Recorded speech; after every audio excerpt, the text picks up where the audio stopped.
I will talk about my esteemed guest in a moment, but before I do that, I have a question for all of you, and please try to give honest answer. Okay. How many of you had heard about Bharat Gen before today? Okay, honest answer. How many of you had heard about Bharat Gen before registering for the conference? Okay, this is not too bad actually. I will be honest, I hadn't heard about Bharat Gen till I was told that I should be talking to Rishi. I can introduce Rishi in many ways because he has had a very illustrious career with some of the most respected names, but I don't think that's relevant for today. What's really relevant for today is Rishi is the CEO of Bharat Gen. And Rishi, rather than me trying to explain to anybody what is Bharat Gen, why don't you take a couple of minutes to talk about Bharat Gen? Thank you so much. And thank you to all of you who raised your hand. We have Kritika from our marketing team sitting up here. So I was looking at her as we did a count of the number of hands, and we clearly have our homework cut out for us. Thanks, everyone. Really appreciate the invite. Let me just share a little bit about Bharat Gen. Bharat Gen is India's sovereign AI builder. And what that means is we decided about 2 years ago that AI was far too important for us to only be net importers of AI and for us to only be consumers of AI. And so we said, against all odds, we should try and build this in India. And I often joke that the first reaction we got was, nahi hoga. And I'm very happy to say that a couple of years down the line, the conversation has shifted from, is it possible, to, so when will you guys be as good as ChatGPT, right? And why is it taking so long? Okay. So I'm thrilled to be a part of this journey and for Bharat Gen to be a part of the companies at India that are driving this movement. I really love that response, and I think from whatever I've known in my conversations with you or having watched some of your podcasts, the ambition is to far beyond that, right? I mean, then just be better than one or two out there. Rishi, whenever you talk about Bharat Gen, I've heard you use 3 terms and be very, very eloquent about them. You talk about sovereign AI, you talk about Indianness, and you talk about accessibility. Accessibility is something which I can easily relate to. But I would have never thought about AI, just like I would never think about internet as a technology in terms of sovereign internet or Indianness of internet. Sure, Indian content, but not really Indianness of internet. I'm very intrigued by what do you mean when you say a sovereign AI? Or what do you mean when you say Indianness of AI? I'm so glad you asked. Those are the 3 pillars for Bharat Gen, is sovereignty, Indianness, and accessibility. Sovereignty is a guarantee. It's a guarantee that you will always be able to access the AI whenever you want, on your own terms, that you will be able to make the AI work the way you want it to work, and that you will have a guarantee of knowing what has gone into your AI, right? Sovereignty is the guarantee that your intelligence will remain yours. Now, sovereignty is not just about a nation. I would argue sovereignty is for the enterprise as well, right? What is the right of an organization to have a guarantee to access intelligence at the price, at availability, so that if tariffs change or if a company decides to hike prices, token prices by 50%, your guarantee of doing business is not disrupted, right? What is the guarantee you have such that as an enterprise, if you need some change in the intelligence, that you can actually access that change in the intelligence and that you're not hostage to somebody making that change for you down the line, right? Sovereignty is that guarantee. And I think we all need the sovereignty, right? Not just at a national level, but at an enterprise level, and even at an individual level, the guarantee of access. And it gets very important today, especially as we build our country, our own lives, and companies around AI. So sovereignty is like the oil supply, which is not hostage to the Strait of Hormuz. You said it. The other thing I'd say is this notion of Indianness, right? And a lot of times when I say Indianness, people assume it's to do with language. Obviously, language is super important to us. 22 official languages, hundreds of dialects, and even if you speak the dialect, there's inevitably, especially when you're traveling around, some words that you're not going to understand. But we manage, right? We manage somehow. That's sort of part of being Indian. But Indianness is so much more than just language. Indianness is to do with culture and to do with perspective as well. Most of the AIs that we use today sound like West Coast American, right? They sound like they were made in Silicon Valley, which sort of makes sense because that's where they were built. And it makes sense if you live on the West Coast of America. But does it make sense for everybody all over the world to have an AI that sounds and behaves exactly like a West Coast American, within the West Coast Americans' values? I'm not even convinced that the American South would agree, right? So let's take some concrete examples, right? Let's take the example of perspective, right? If I ask the question about, who does Kashmir belong to? I think for all the Indians in the room, I think the answer is very clear. It's a one-line answer. Now, you ask ChatGPT that question, right? At least it used to. It's got, so-and-so thinks so-and-so. And it's like, no. We have exactly one point of view. I think that, and it's interesting because it's not a uniquely Indian problem, right? I don't know, if you're in America now and you ask, I don't know, what is the name of the Gulf that is to the south of the United States? I don't know. I don't know what the current name is. Is it the Gulf of Mexico or not, right? So that's one part, right? Is AI and intelligence should mirror the perspective of the people that it serves. The other thing is around culture. And the example I like to use here is, we think of culture and, the thing I keep hearing about is India is so diverse. How can you have anything that represents culture? I'll give you a simple example. This came from somebody on my team who came to me one day and said, "Sir, do you know what fill in the blank AI says when we say, there's somebody at my door, what should I do?" And the answer to that was, lock the door and call 911. और मेरे सामने जो बंदा था वो हंसने लगा. He said, "Sir, हमारे गांव में पहले पानी पूछते हैं." Right? Which is the first thing we do is ask if the person wants water, right? And it struck me as such a quintessentially Indian thing, right? I mean, you can go to any part of India, any income status. I mean, you can pick whatever variable you want.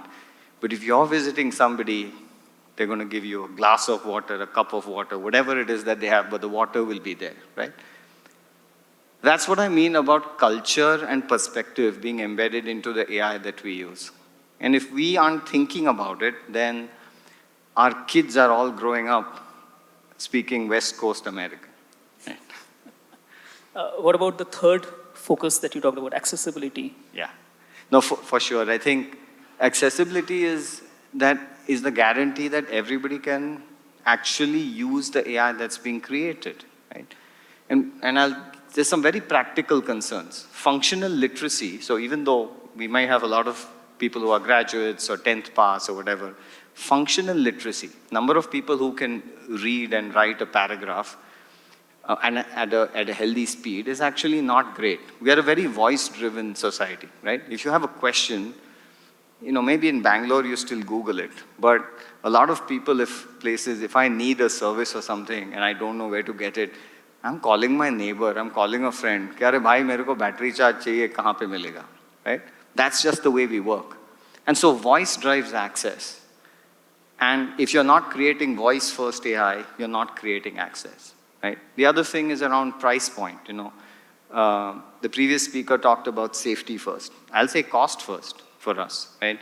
If that AI is incredible, but it's not available to everybody at a price point that they can afford, then is that AI really serving everyone, right?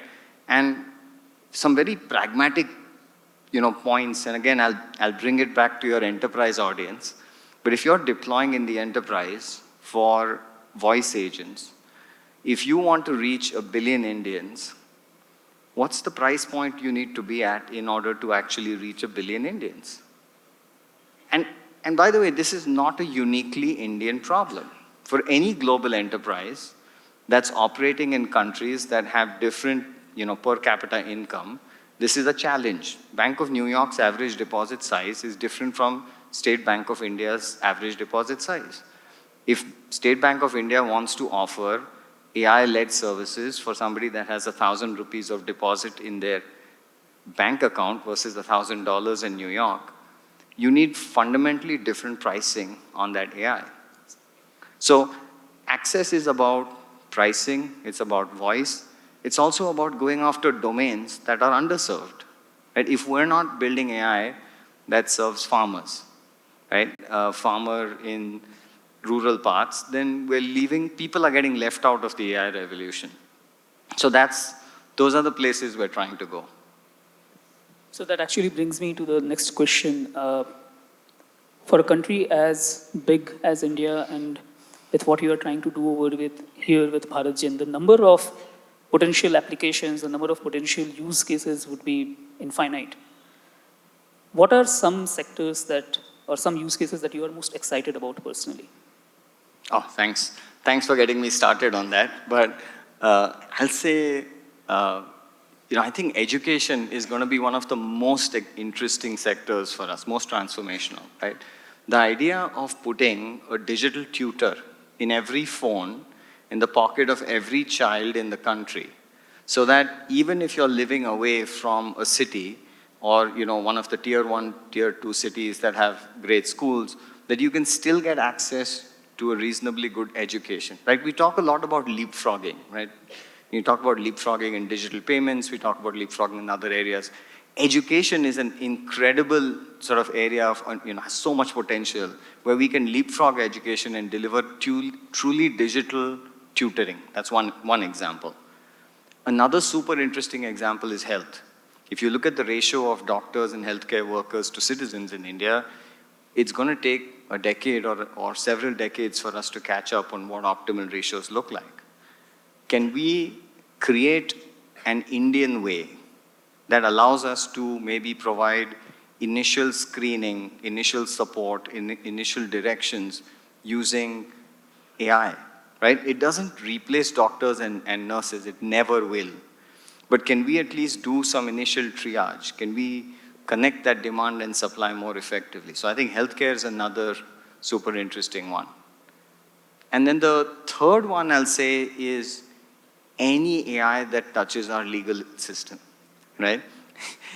Anyone here, right, who's been involved with a legal case understands the pendency of cases in India, right?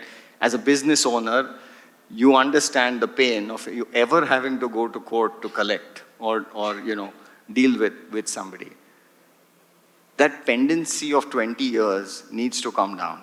And I would argue that if we're able to bring down the pendency from 20 years to 2, it will unlock massive GDP growth. Because today, business owners need to lock in a margin that's just dedicated to safety, right? What if my tenant doesn't leave? What if the person doesn't pay? What if the person doesn't honor the contract, right? So you have to lock in massive margins. And those margins will be freed up if we're able to, create a arguably functioning legal system. Don't put this out there, right? I'm just saying. One of the speakers earlier today, he talked about how technology and tools are no longer a challenge. The challenge is probably the mindset, and the challenge is willingness to think afresh, look at a problem with a completely radical, different way of solving. The tools are there. And I would, firstly, I would love to get your thoughts on that. What do you think about that? And secondly, the problem areas or the opportunity areas that you identified, be it legal, be it healthcare, be it education, from your vantage point, what do you see, how do you assess them in terms of their readiness for change? All the advantages that technology will bestow on them thanks to Bharat Gen and other initiatives. So one thing I've observed is in India, we seem to be embracing AI. So when I talk to friends and people around the world, there's a certain reluctance in some parts of the world around AI. In India, everybody seems to, can't get enough of it and want more, right? And this is citizens, it's enterprises, it's government. Everybody's trying to figure out how to use AI. I think AI allows us to, get around some systemic failures and actually, again, do the leapfrog moment around it. And it's fascinating to see how many people want to participate in that movement. So I think we have, between, and by the way, don't let the tech press get you down. All right, hold on, right? Because I should just say this, right? The tech press will tell you we don't have enough electricity, we don't have enough chips, and we don't have enough talent, and, go on, right? But the reality is that we're doing amazing things in India. I don't know if you all know this, but data center shortage that you hear about, we are putting down data centers in India at an incredible pace. And a number of Indian data center providers are actually exporting GPU workloads. So you have foreign companies that are coming in and buying large swaths of capacity in India because they're not able to get it elsewhere. So super excited about it. We just need to get some of the good news out in the press a little bit more. So with that in mind, what would be some bottlenecks that worry you? Sorry, say that? What would be some bottlenecks or some challenges that worry you today? I'll maybe speak to an India-specific view, if that's okay. I think there's two things I observe is in building in India is we seem to have two things. One is we seem to have limited patience, and these two things are related to each other. But we have limited patience, and we have a propensity for jugaad, right? See, everyone's like, yeah, right? Everybody knows this hack, right? It's like, अरे ये API लगा ले, ये यहाँ पे connect कर ले, हो जाएगा काम, and we're done, right? I think if we're going to build, we have to learn to be system builders. We have to get away from jugaad and learn. Systems will beat superheroes every time. Since we're in FIFA time, what I'll say is, and you've seen this.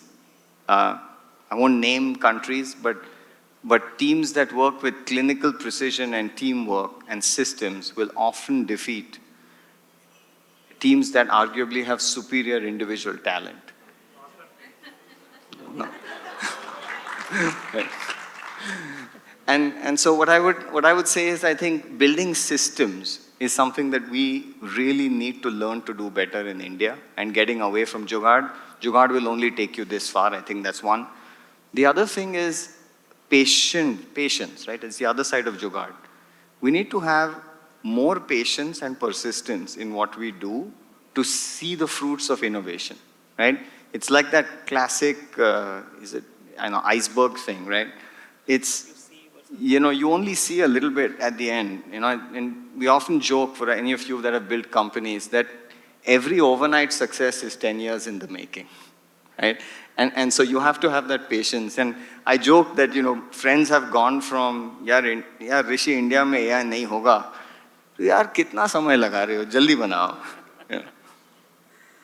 That just reminds me of another favorite saying of mine, which is that champions are not made in the ring, They are merely recognized there. Yeah. So- We do have a couple of audience questions also, Okay. Rishi. So may I call upon Nancy first for the question?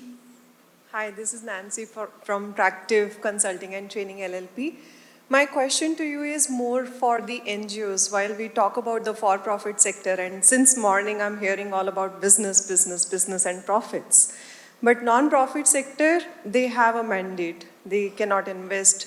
Even if they are investing, they have social mandate or limited resources.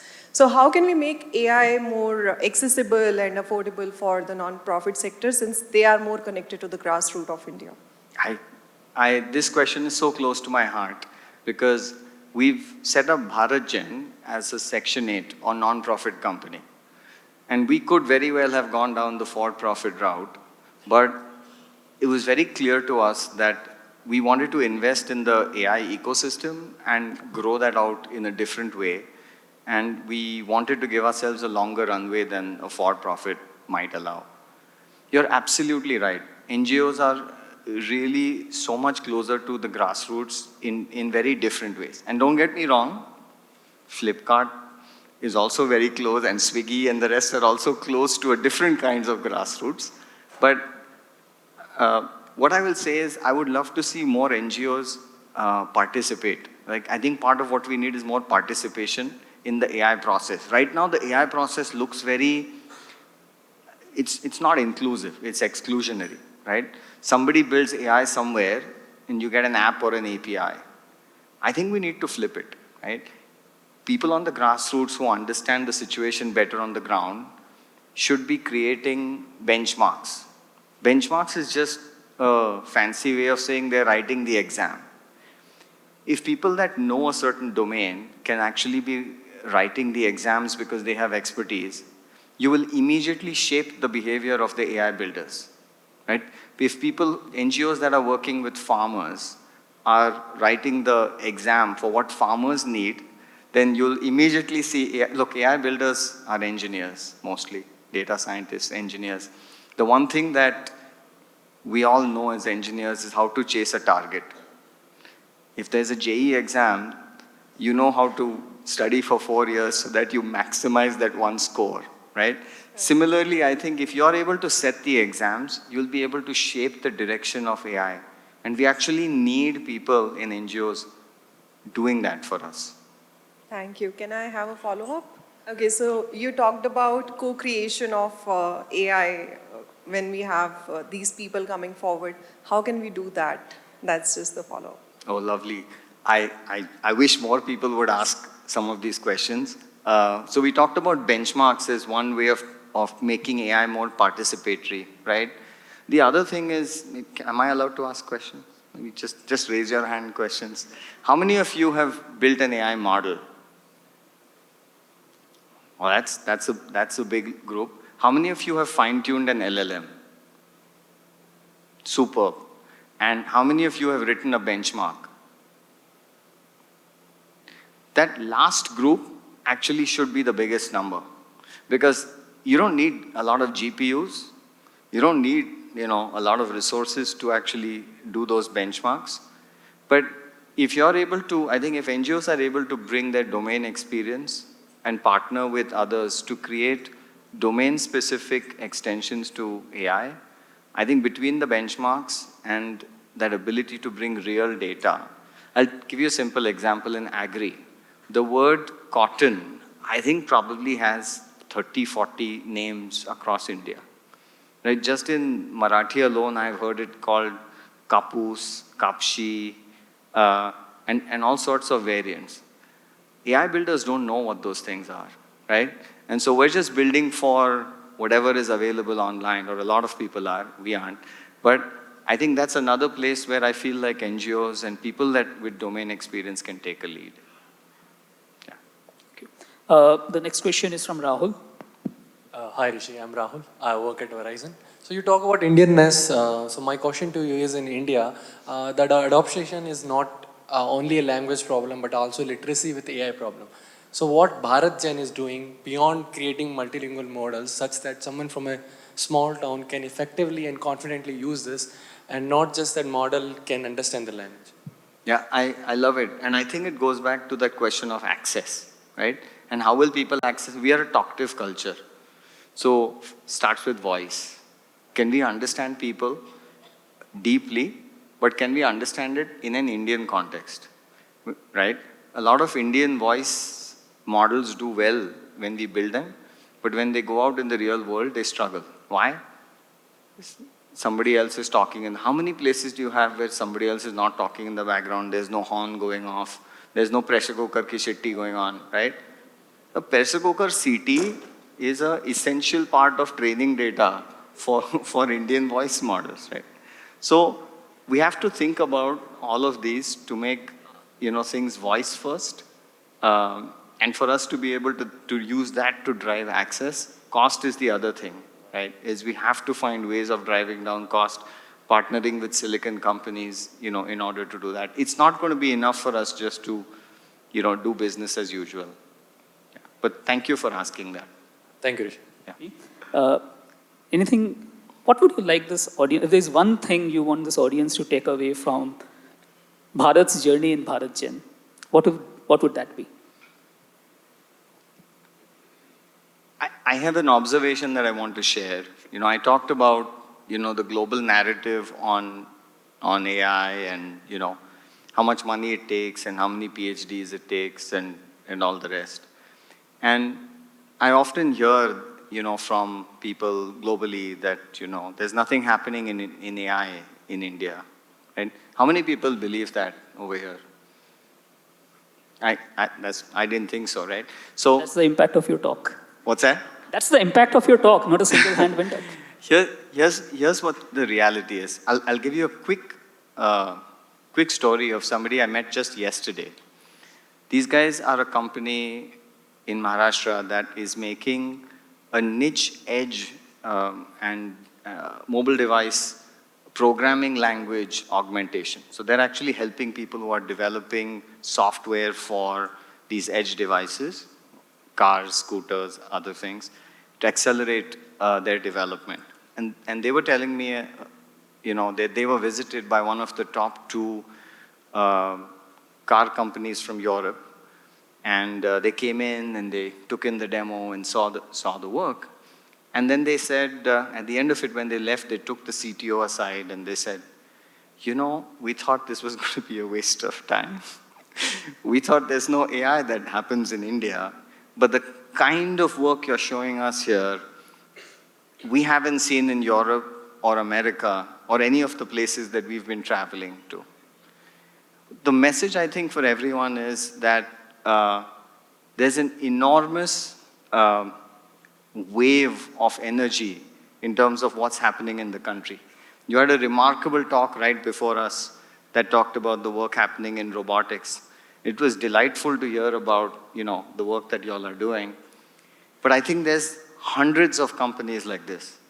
But what I'll say is that, like a tidal wave is invisible, I'm told, when it's 1,000 miles out, and it can travel 1,000 miles with all of that energy and nobody sees it until it actually comes crashing upon the shore. I think we have a similar kind of energy right now of people building and starting to build AI in India. I would say something to be super excited about, super energized about, and I would encourage everyone to participate in creation. Don't just be users of AIs and APIs. I don't think, frankly, that has a future, right, or as much of a future. We need to work on both sides of the API, be creators and consumers, and there is no better place and no better time to do it than India today.